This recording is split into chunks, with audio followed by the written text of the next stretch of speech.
Clair Azur Spa, votre bien-être, nos compétences. Eau cristalline, massages aquatiques et bulles de plaisir. Vous rêvez de la chaleur douce d'un spa à installer dans votre jardin ou sous la véranda. Oui, mais il y a un mais. Vous vous interrogez sur la consommation en énergie de ce bain à remous que vous aimeriez tant posséder. Un spa est un investissement. On ne l'achète pas sur un coup de tête. Et avant de choisir un modèle, ça vaut le coup de se renseigner pour des raisons économiques et écologiques. Nous avons donc convié Cyril, notre expert Clair Azur. Bonjour Cyril. Bonjour. On parle avec vous de coûts énergétiques.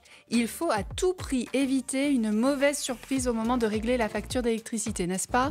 Je crois que vous l'avez remarqué, le prix d'électricité ne cesse d'augmenter et beaucoup de revendeurs de spa ne précisent pas ce petit fait sur leur site internet.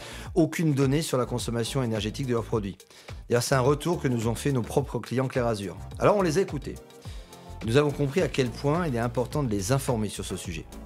Vous voyez d'ailleurs comme le dialogue est important et précieux avec nos clients. Donc, combien un spa va-t-il coûter en électricité par mois ou par an ? Pour répondre à cette question, je dirais que ça dépend du modèle, de la taille du bassin, de l'emplacement aussi, de la période d'utilisation. Et je crois que vous avez besoin d'un expert, non ? Exactement, et on va commencer par la consommation énergétique d'un spa. On entre dans le vif du sujet. Alors, pour 4 personnes, on consomme à peu près, entre 2005 et 7500 kWh par an. C'est le chiffre qu'on trouve un peu partout sur les sites internet. Ça fait un bel écart, du simple au triple, entre la consommation minimale et maximale. La première raison, c'est le modèle du spa.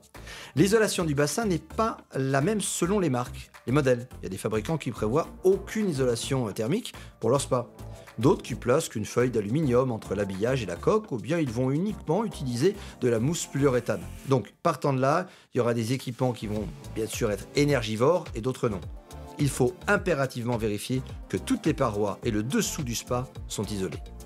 Alors, qui dit limitation du système de chauffage, dit bien évidemment réduction de la facture d'électricité. Idem pour les pompes de filtration, elles sont plus ou moins économiques. Il existe des modèles dotés de pompes dites bivitesse, très performantes, mais sacrément gourmandes en électricité.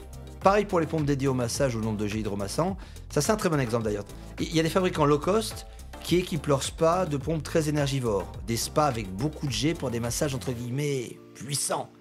Et quand je dis beaucoup, c'est genre entre 70 et 90 jets. Et là, quand vous allumez l'ensemble des jets, ça pardonne pas. Vous voyez immédiatement un pic de consommation très important sur votre facture d'électricité. Enfin, j'espère que vous ne le verrez jamais, parce que vraiment c'est à proscrire. Au total, des dizaines de jets, mais pas de confort de massage, pas d'efficacité, pas de relaxation. Cyril, que font les marques reconnues, les leaders sur le marché du spa ? Bien sûr que les marques leaders, c'est simple. Elles limitent la quantité de jets, mais elles vont travailler sur le type de jet et leur positionnement. La conception du spa est pensée de manière stratégique, donc la puissance des pompes va être en fonction du nombre de jets. Les marques reconnues sont vraiment attentives à ça. Avec un grand spa, de toute façon, on n'échappe pas à une consommation énergétique plus élevée. Oui, sans surprise. Plus un spa est grand, plus son volume d'eau est important, plus sa consommation en électricité est élevée. Il faut une certaine puissance pour faire fonctionner le système de chauffage et de filtration. C'est évident. D'où ces questions que je pose systématiquement à mes clients. De combien de places assises ou allongées avez-vous réellement besoin au quotidien ? Est-ce que vous l'installerez en intérieur ou en extérieur ? Car là aussi, ça change la donne, bien évidemment. Un spa que vous installez en intérieur est moins sujet aux différences de température qu'un bain bouillonnant placé dans le jardin ou sur une terrasse ou sur un balcon. Il aura moins recours au système de chauffage pour conserver la chaleur de l'eau. Est-ce que je peux utiliser mon spa toute l'année, Cyril ? Oui, un bain à remous peut s'utiliser toute l'année, mais gardez en tête que selon la saison, sa consommation en électricité sera différente. Plus l'écart se creuse entre, bien évidemment, la température extérieure et celle de l'eau, plus le spa sera gourmand en énergie. Parce que le challenge pour le spa, c'est de réussir à garder l'eau à la bonne température. Un petit détail, j'en profite pour en parler, l'évaporation de l'eau. Vous devrez faire des appoints d'eau qui devront être chauffés aussi, gardez ça en tête. Vous avez d'autres conseils à nous donner ? Alors, si vous réglez la température de l'eau de vos spas, on va dire à 37 degrés, particulièrement quand les températures extérieures sont basses, vous allez énormément, c'est logique, solliciter le système de chauffage et donc vous allez consommer de l'énergie, bien évidemment, et la consommation va augmenter, la facture va augmenter. Mon conseil, c'est d'adapter la température de l'eau aux températures extérieures, c'est-à-dire de la baisser de quelques degrés l'hiver par exemple.